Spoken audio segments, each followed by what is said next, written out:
everyone. My name is Ari, and welcome to Made of Mettle, a motivational podcast where we tell stories about regular people overcoming insurmountable odds. Thank you so much for joining me for another wonderful episode of Made of Mettle.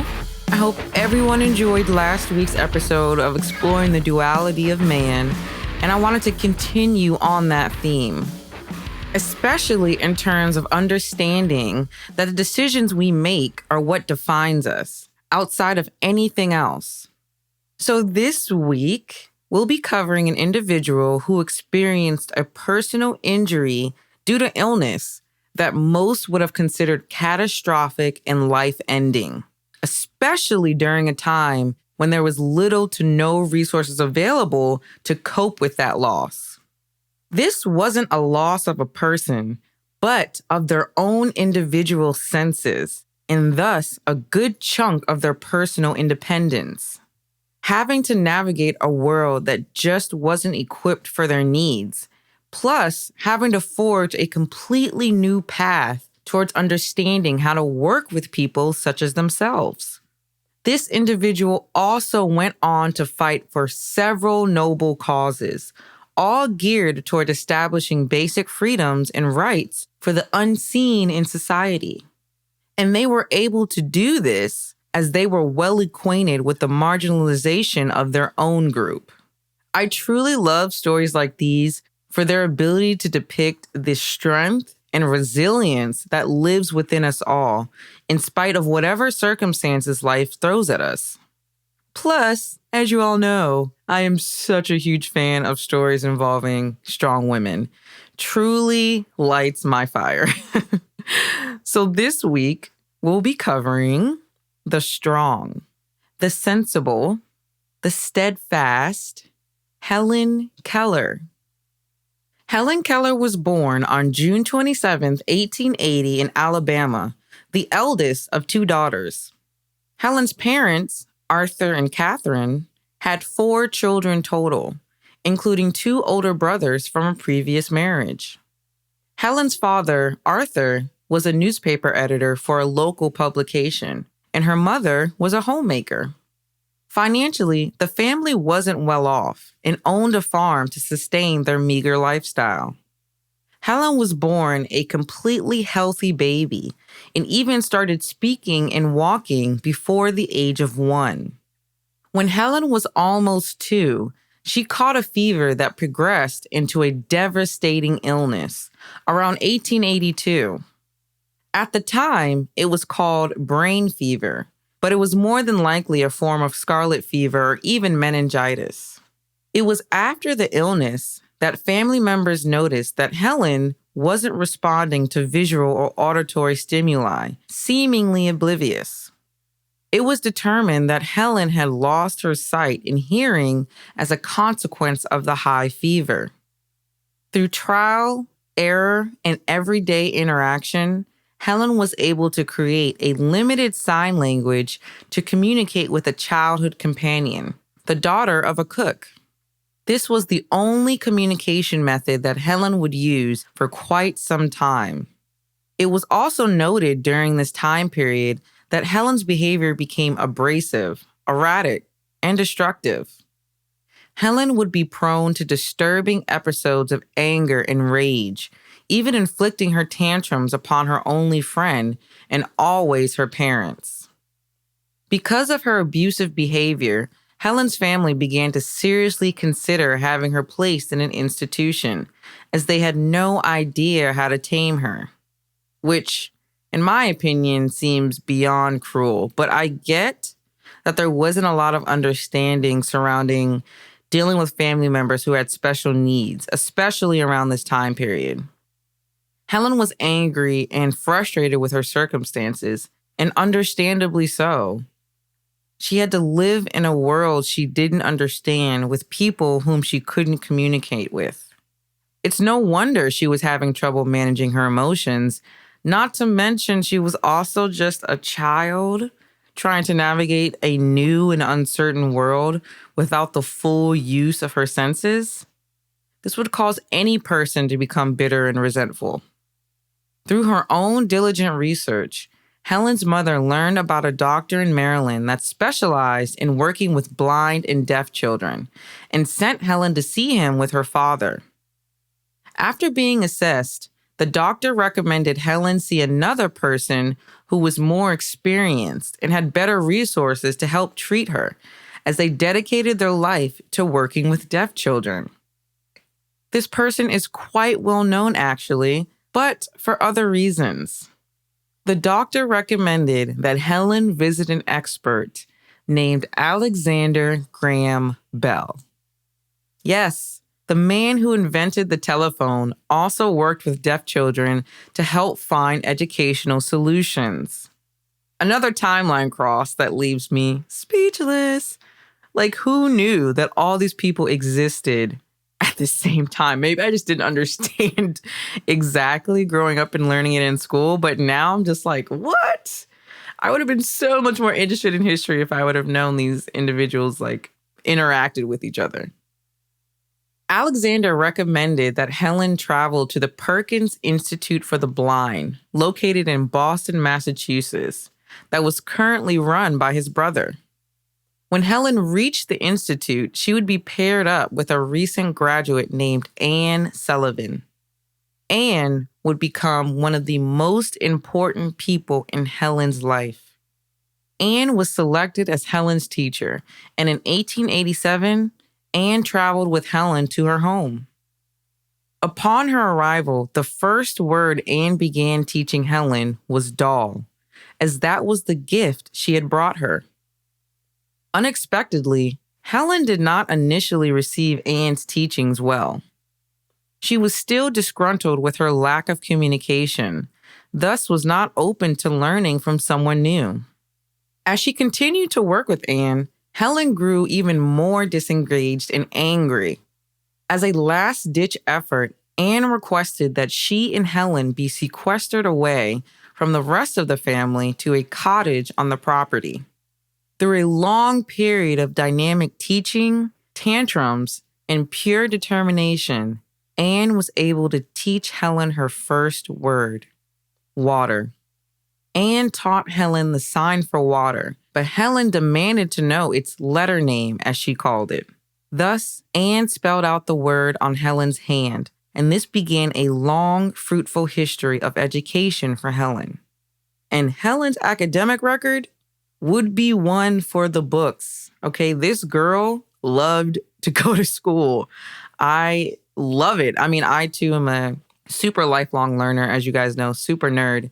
So I love to see people who are passionate about learning. Helen attended the Perkins Institute, the Horace Mann School for the Deaf, the Wright Humason School for the Deaf, and the Cambridge School for Young Ladies, which was a prep school for college. Helen had already decided that she'd wanted to attend college, in spite of her financial limitations. Throughout her schooling, she'd learned how to communicate using different methods, such as Braille, reading lips, and speaking herself.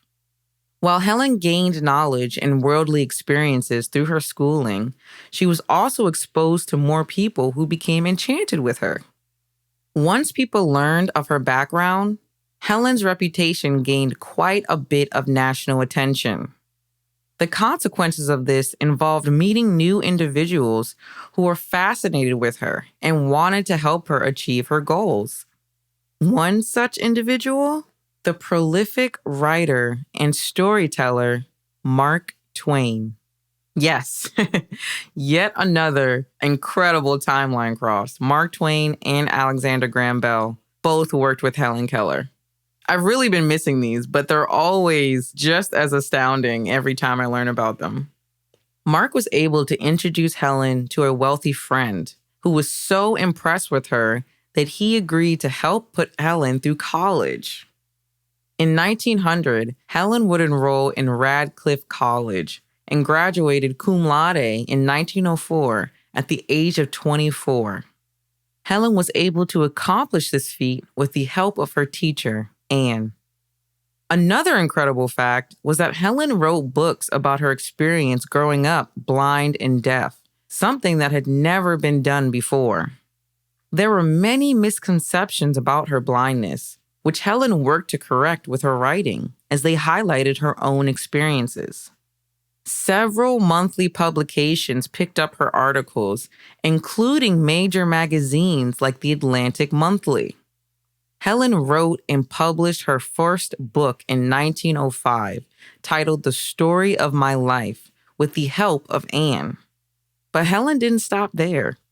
She would go on to publish several other books: Optimism in 1903, Light in My Darkness in 1927, and The Open Door in 1957, just to name a few. I wanted to use these titles to highlight that Helen literally was writing throughout her entire adulthood. Seemingly, as soon as she grasped the ability to write, she never stopped. Helen wasn't only a fantastic writer, but she also began to participate in several social activist causes, including women's suffrage and civil rights.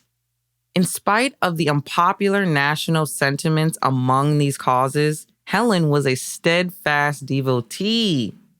After graduating college, Helen began to travel and give lectures on her life experiences while working with others who had special needs. Helen even spoke before Congress on how to help and advocate for individuals with special needs, providing actionable resources and solutions. Helen would go on to co-found an organization called Helen Keller International, who had the aim of working to combat the causes of blindness. And she co-founded this with George Kessler, the renowned city planner. Like, what? In 1920, Helen would also create the amazingly incredible American Civil Liberties Union, the ACLU.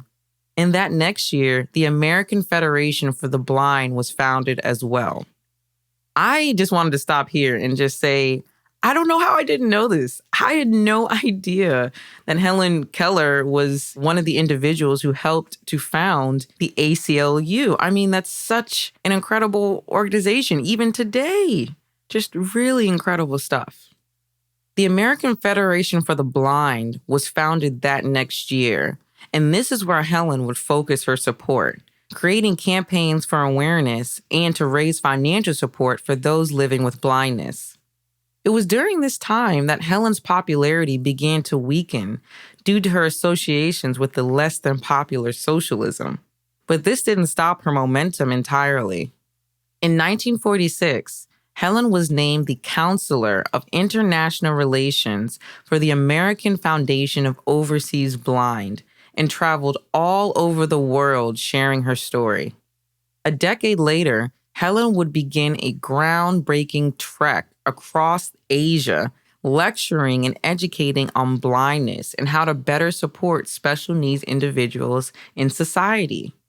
It should be noted that Helen was 75 when she began her trip. In 1965, Helen would be appointed to the Women's Hall of Fame, along with several other distinguished awards, including the Presidential Medal of Freedom, as well as the Theodore Roosevelt Distinguished Service Medal. After many years lecturing and traveling, Helen would settle down in her home in Connecticut after suffering health issues for a number of years. Helen Keller passed away in her sleep on June 1st, 1968, at the age of 87. Now, first of all, I had no idea that she passed away in 68. That just doesn't seem as far off in the past as I thought it was when I think about Helen Keller. But this story, to me, is one of the most incredible, amazing stories because whenever I tell these stories, usually the individuals are dealing with societal or cultural obstacles, which either delay or hinder them. But having two of your physical senses unusable and continuing on to live such an extraordinary life. I mean, just writing books, going to college, like really being an exemplary individual, pursuing all of your interests, all of your passions, not even allowing your circumstances to dictate how you move forward. I mean, I love this story. I also loved it because it was a very real depiction of someone who was angry at life. In the beginning of her life, where she was throwing all these tantrums and she was always very angry and disrespectful to her family and her parents. I mean, number one, she was a child who didn't even have the ability to absorb the education that she really needed at that point in her life because it just wasn't there. And number two, she was blind and deaf.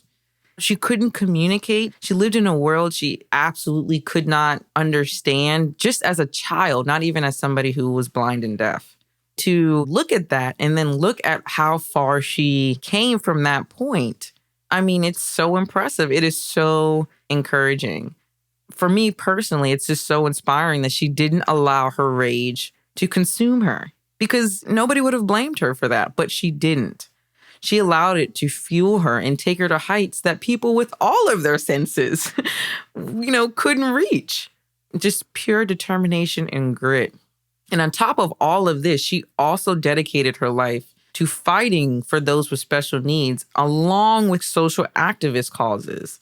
Like, how does she even have the bandwidth? Like, I know you guys are probably like, wow, can she get this out? Like, it is literally amazing to me just trying to wrap my brain around this sort of individual. It's so inspiring. It really is. And of course, I had to end this on a freaking badass quote. So sorry. Cover your ears. A badass quote. Because this girl is a firecracker and it's obvious. So here it goes. The marvelous richness of human experience would lose something of rewarding joy if there were no limitations to overcome.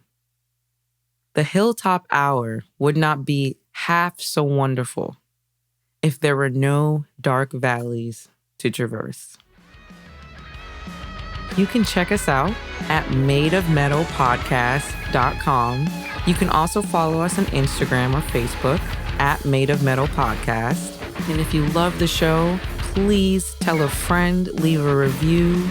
I believe last episode I told you to tell your friends that I was cool, but I think I ended by saying to tell the truth. I'm actually backpedaling on that. Just tell them I'm cool, okay? Just do me this one solid so that they'll listen. But other than that, it's a total pleasure, an absolute privilege to share this with you guys every week. I love these stories. They help me just as much as they help you. I cannot stress that enough. And please feel free to share with me individuals who you want to get featured. I actually got a message for somebody who wanted me to feature a musician, so that'll be coming up. I love to hear what you guys are interested in, and I love reading all your comments. I love reading all the feedback. So as always, my loves, bloom where you are planted.